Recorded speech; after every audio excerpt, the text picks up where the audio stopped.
Começa agora o programa Comunicação Executiva, com Reinaldo Passadori.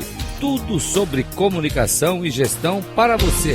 Rádio Cloud Coaching.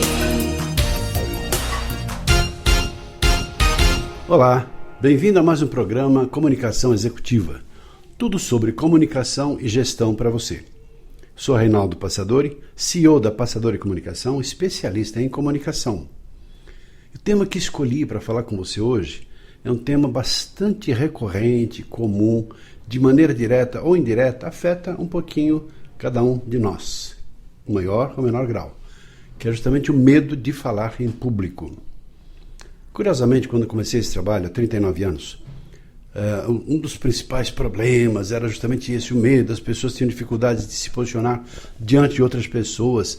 Os cursos de oratória eram destinados apenas a especialistas de rádio e televisão, pessoas que atuavam no cenário político, pessoas que eram advogados e tinham que assumir tribunas. Então, esse valor era atribuído, esse tipo de trabalho era desenvolvido para as pessoas que tinham afinidade direta com a comunicação. E que ao longo do tempo, dentro de toda uma estrutura, muitos executivos, os líderes, de maneira geral, as empresas começaram a perceber o quão era importante o desenvolvimento dessa habilidade. E ficou recorrente pelas pesquisas, estudos, desenvolvimentos, de que um dos principais problemas era justamente esse, chamado e concretizado, talvez sintetizado no medo de falar em público. Que na realidade isso reflete muita coisa embaixo dessa ponte, que tem a ver com traumas, tem a ver com frustrações, tem a ver com falta de conhecimento, tem a ver com uma série de estímulos que fazem com que a pessoa, ali na frente do palco, pensando no palco nas mais variadas situações, quer seja numa reunião, numa palestra, numa venda, ou falar em pé, no ambiente formal ou informal, aparecem essas dificuldades todas que a pessoa então chega à conclusão: eu tenho medo de falar em público. Que pode ser uma ansiedade, que pode ser, enfim, uma série de situações que fazem com que a pessoa defina medo de falar em público. E o curioso é que pesquisas feitas nos Estados Unidos, no Brasil, na Austrália também, apontaram que o principal medo, junto com o medo da morte, é o medo de falar em público. Os dois medos mais importantes dos executivos, dos profissionais de maneira geral, no contexto organizacional, no mundo dos negócios. Então a pessoa tem medo da morte e medo de falar em público. E o curioso é que para algumas pessoas colocaram mais importante do que o medo da morte é o medo de falar em público. Tem gente que prefere morrer do que falar em público. Curioso isso, não é verdade? Vamos lá, vamos analisar um pouquinho isso, esse cenário, esse contexto, e quero uma síntese também de uma pequena aula, apresentar para você, por que não, algumas sugestões, algumas possibilidades, algumas orientações para que, se você de maneira direta ou indireta tem esse tipo de dificuldade, possa encontrar um caminho, luz, quem sabe, para que os seus caminhos sejam mais bem iluminados e a partir daí você consiga com mais facilidade superar já essas limitações. Claro, há pessoas que já começam assim, são falantes. Desde cedo têm desenvoltura, falam, desenvolvem e acabam, enfim, mostrando o seu talento e o seu potencial desde cedo e não têm amarras. Aparentemente não têm dificuldades relacionadas a isso. E outras pessoas, claro, que não sabem como, vão buscar métodos, sistemas, buscar cursos para que possam superar essas limitações e também mostrarem o seu talento, o seu potencial para conseguirem crescer, subir na vida, se desenvolver e ter as recompensas naturais do seu esforço, do seu trabalho, do seu empenho. Primeiro assim, quais são, no seu entendimento, as origens, as causas geradoras desse medo, dessa angústia, desse sofrimento, que temos nomes às vezes, né, pomposos dentro de um processo da psicologia, fobia social, ansiedade exacerbada, mas na verdade estamos sintetizando aqui falando de medo de falar em público, que são aquelas dificuldades que as pessoas têm quando estão diante de outras pessoas. E o próprio corpo se manifesta de várias formas. Por exemplo, algumas pessoas, quando nessa hora começa a ter tremedeira, o corpo começa a tremer, as mãos, a pessoa fica trêmula, gagueira, há pessoas que ficam gagas, bibibi, ou seja, a pessoa fica tão ansiosa que nem sequer consegue respirar direito. Sudorese, há pessoas que começam a transpirar demasiadamente nessa hora, né? Nos lugares mais tradicionais, axilas, mas tem gente que sua no corpo inteiro. Taquicardia, o coração parece que vai sair pela boca, o coração bate mais forte e a pessoa fica, enfim, E também dificuldades até de respiração. A pessoa fica e não consegue respirar direito. Tem dificuldades até de aspirar o ar. Além disso, outras manifestações do próprio corpo, tais como, por exemplo, a vontade de sair correndo, ou até algum desarranjo, até intestinal, ou até a vontade de ter que sair para ir para o banheiro, porque de alguma maneira são manifestações do próprio corpo, mostrando um reflexo do seu pensamento, do seu pessimismo, da sua ansiedade, naquele momento tão angustiante, tão sofrido. Claro, e há pessoas que têm traumas, então pessoas que passaram por experiências negativas, outra causa, e um dia tiveram que fazer a apresentação de um trabalho diante de um grupo de colegas na escola, e foi lá fazer diante de colegas mesmo, lá em frente, na sala de aula, e a pessoa preparou, estudou o assunto para falar, até com uma pequena cola para poder ler se fosse o caso, mas nessa hora, terrível, gagueira, deu nó na cabeça, a pessoa não conseguiu falar, deu o famoso branco, e a ideia não saía, e as palavras não surgiam, e a pessoa acabou, enfim, se enrolando toda. E aí os colegas, muitas vezes, fazendo uma brincadeira, e aí, tal, não estudou, não preparou, e o professor, muitas vezes, também despreparado, pressionando o aluno para que ele possa ter um desempenho melhor daquilo que ele está tendo. Mas não é o problema do trabalho, do desempenho da parte intelectual. É um trabalho estritamente emocional. O jovem, o aluno, a menina, estão apavorados nessa hora, sendo julgados, avaliados, enfim, estão perdidos. E se o professor não acolhe, não cria uma condição, não, pode sentar, depois a gente faz, não tem problema, é assim mesmo, tal, entendendo aquela situação, aquela dificuldade, pronto. Quantas pessoas tivemos ao longo dessa nossa jornada traumatizadas, porque um dia tiveram que fazer uma apresentação, ou foram convidadas, numa igreja lá, o padre chamou para a pessoa ler lá na frente, e a pessoa foi ler, e daí a pouco a leitura, e a pessoa acabou se enroscando, acabou fazendo um trabalho péssimo, e não conseguiu. Foi sentar envergonhada e com a decisão, nunca mais na minha vida. Eu não sei se você é uma dessas pessoas que passou por uma situação tão complicada como essa. Porque o trauma, o que é um trauma na verdade? É o resíduo de uma experiência negativa. Tão negativa que se a pessoa se aproxima de uma situação semelhante àquela na qual o trauma foi gerado, para a cabeça dela é como se fosse acontecer de novo a mesma coisa, na mesma situação, nas mesmas circunstâncias. O que não é verdade. Porque ao longo do tempo a pessoa amadureceu, cresceu, fez cursos, teve outras experiências, ou seja, tem uma estrutura psicológica suficiente para enfrentar aquela limitação. Mas não na cabeça dela como se fosse acontecer a mesma coisa. Por isso os traumas são comuns em relação a situações de acidente, pessoas que quase morreram afogadas, tiveram um problema na água, ou sofreram um acidente de automóvel, ou um assalto, ou seja, então a pessoa fica traumatizada, como se uma situação que se aproxime daquela situação. Tem pessoas que, por exemplo, que tiveram problemas com água, tem medo de chuveiro, tem medo de uma piscina, não entram na água de jeito nenhum, e a cabeça funciona como se aquilo fosse acontecer de novo. Essa é outra situação que acontece. Outra situação também geradora dessa dificuldade é a falta de experiência. Como é que pode, no primeiro momento, uma pessoa que nunca fez uma apresentação, vamos fazer uma analogia com a música, a pessoa nunca cantou, nunca tocou um instrumento musical num palco, e não tem essa experiência ainda de lidar com as emoções. Ela pode até ter um conhecimento do conteúdo, da parte técnica, da parte da estrutura, da intelectualidade, mas se ela não tem experiência de lidar com as emoções, como é que ela vai ter a mesma desenvoltura que tem uma pessoa que já ralou bastante, já teve muita experiência, já falou, enfim, fez palestras, aulas, exposições, e é natural que a pessoa que tem uma experiência maior tende a ter tranquilidade, naturalidade, segurança, até lidar com essas adversidades. Mas uma pessoa novata, não. É como você fazer uma primeira coisa pela primeira vez, não tem a desenvoltura, não tem a fluidez e facilidade que tem uma pessoa que naturalmente já desenvolveu isso ao longo do tempo. Então, a falta de experiência é outro fator gerador dessa timidez, dessa ansiedade que eu estou chamando genericamente de medo de falar em público. Outra é a falta de conhecimento de técnicas. A pessoa não sabe usar bem a voz, tecnicamente falando. Falar todo mundo fala. Mas quando se fala em comunicação, há formas práticas de se desenvolver uma boa pronúncia, pronunciar bem todos os sons das sílabas das palavras. Nossa voz tem variações de volume, tonalidade, velocidade, pausas, ritmo, cadência, sonoridade, musicalidade, teatralização, ou seja, quantos elementos há relacionados à nossa própria voz. E se a pessoa não conhece nenhuma técnica relacionada à voz, como é que ela vai nem sequer respirar direito? Até o elemento básico de um processo de comunicação é a respiração. Aspirar o ar, segurar o ar e depois, na hora da fala, ao invés de soltar o ar passa pelas cordas vocais produzindo um som que vai ser moldado, que vai ser bloqueado, que vai se pronunciar a partir daí os sons das sílabas junto com as vogais, pronunciando ou dizendo as consonâncias que vão formando as palavras.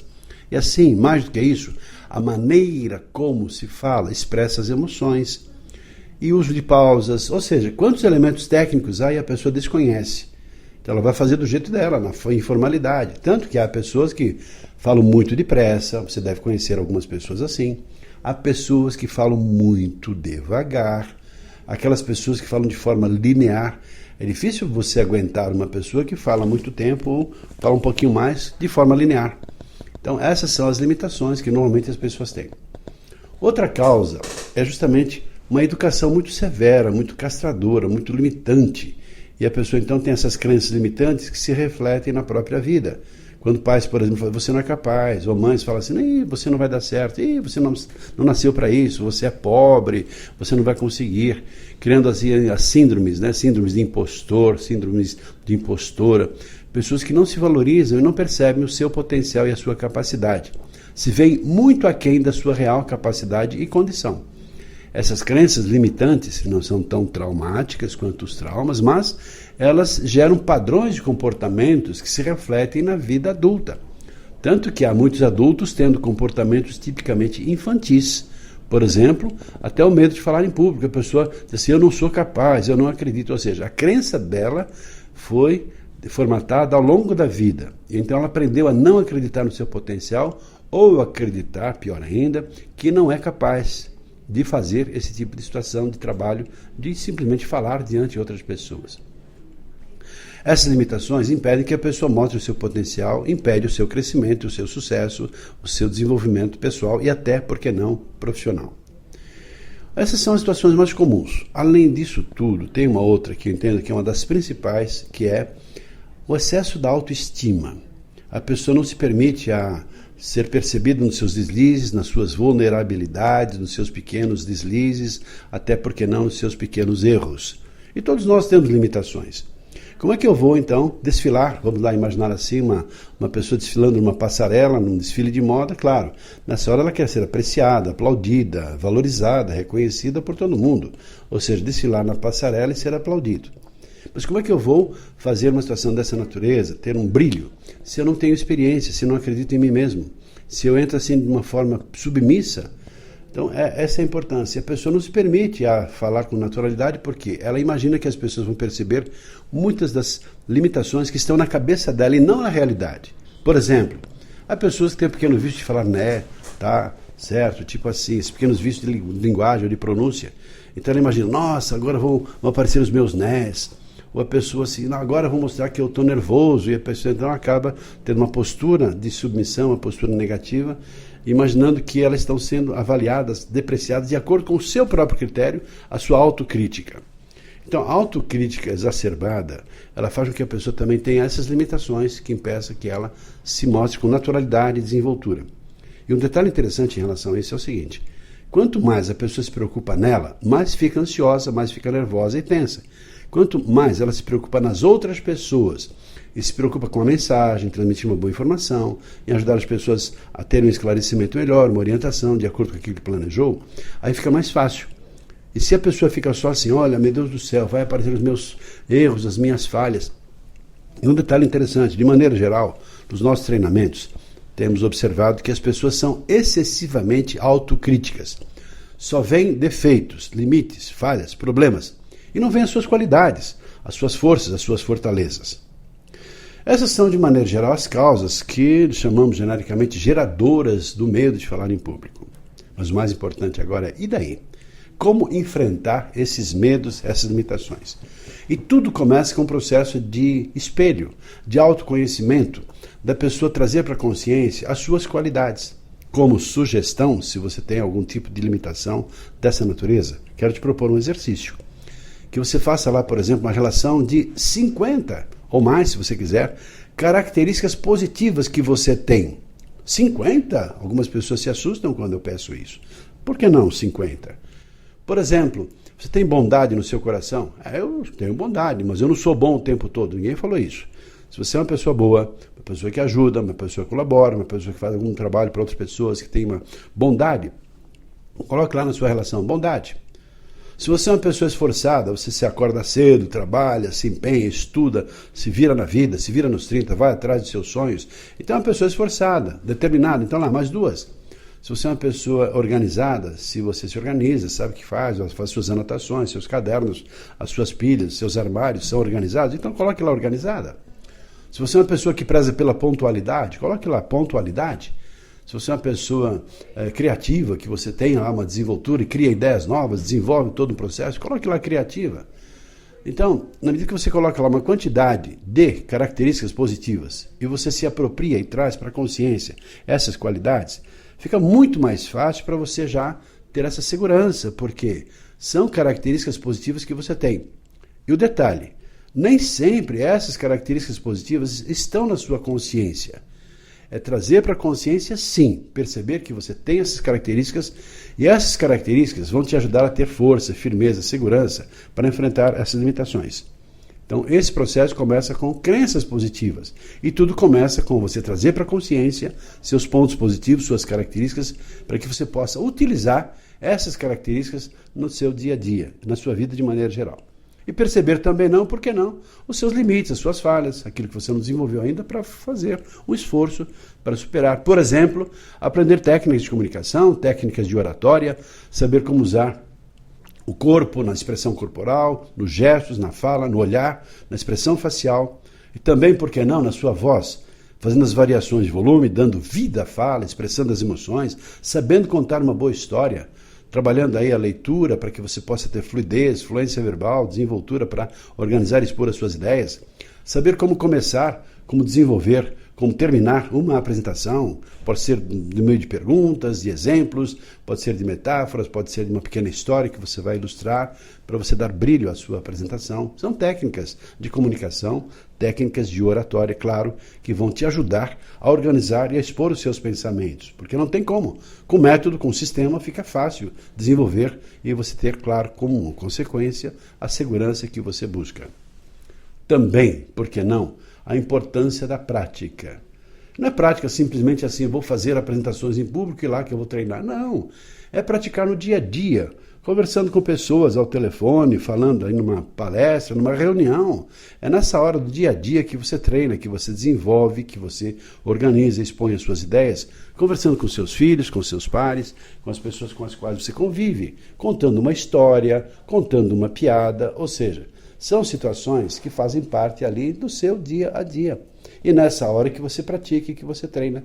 Porque lá na frente, quando estiver com o microfone, num palco, você vai organizar as ideias e expor os seus pensamentos. Você vai começar a desenvolver e terminar uma apresentação e vai lidar com aquela ansiedade. Por isso também é importante saber respirar, ter esse exercício de meditação, gerado pela meditação, que é você se acalmar. Aquele momento que você, então, ao iniciar uma apresentação, se acalme, procure pensar coisas positivas e pensar de que vai dar certo. Se imaginando, por exemplo, tendo sucesso, sendo aplaudido no final da sua apresentação, porque isso te traz a calma, a segurança necessária para que você, enfim, comece bem. Tem uma cola, uma anotação inicial. Se você tem alguma dificuldade e acha que vai se esquecer, anote. E não tem nenhum problema você ler uma anotação logo de início, até você, passando aqueles primeiros segundos, quem sabe o primeiro minuto, consiga já se acalmar. E nessa calma, nessa tranquilidade, já começa bem. Porque se você começa bem, fica fácil, é só desenvolver e terminar. E tende a terminar bem também. Daí a importância de você começar de maneira positiva, acreditando em você mesmo, que vai dar certo, com autoconfiança e firmeza. E não começar com uma posturinha, com uma voz. Não, comece firme, respire fundo. Se for cumprimentar as pessoas, bom dia. Eu particularmente detesto assim, bom dia, gente, de novo, bom dia, ninguém tá, o pessoal dormindo. Eu simplesmente tem horrível para mim isso, né? É como se a pessoa não tivesse uma alternativa mais criativa, então vai ter que levantar as pessoas falando bom dia de novo, e ei, todo mundo agora, bom dia, bom dia. A pessoa chega, bom dia, cumprimenta, conta uma boa história, olha nos olhos das pessoas, faz uma pergunta, mesmo que não é para as pessoas responderem, ou seja, Há formas para iniciar uma apresentação. Planeje de que maneira você vai iniciar, que pode ser por meio de uma pergunta, de uma pequena história, de um pensamento, de um provérbio que você vai dizer que tenha ligação, associação com o tema que você vai desenvolver. E daí, então, você começa a envolver o assunto, você pode ter uma relação inicial, faz umas perguntas, responde, já começa a interagir com as pessoas e fica mais fácil. Encontre as suas próprias formas para lidar com essas adversidades. E assim, então, vai mostrar às pessoas todo o seu potencial, enfrentando o medo de falar em público, outras ansiedades, alguma tensão inicial, e ganhar, claro, consequentemente, notoriedade, respeito, valorização, reconhecimento e crescer como pessoa e como ser humano, gerando para você mesmo felicidade, alegria, crescimento. E essa satisfação de mostrar quem de fato você é e fazer valer de verdade o seu real potencial. Ficamos por aqui. Quiser conversar a respeito desse assunto e outros tantos relacionados à comunicação, estou à sua disposição. Entre em contato com a gente, nosso site passadori.com.br ou nosso WhatsApp mesmo, 985217750. Vai ser um prazer conversar com você sobre esse assunto, claro, outros também relacionados à comunicação. Um abraço e até o nosso próximo programa. Até lá.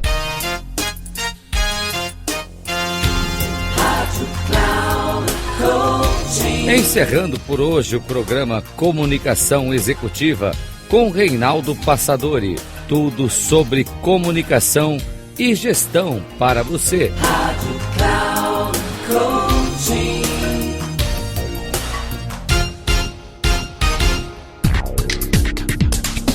Se ligue.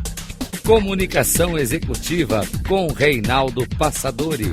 Sempre às segundas-feiras, às 8 da manhã, com reprise na terça às 12 horas e na quarta às 16 horas, aqui na Rádio Cloud Coaching.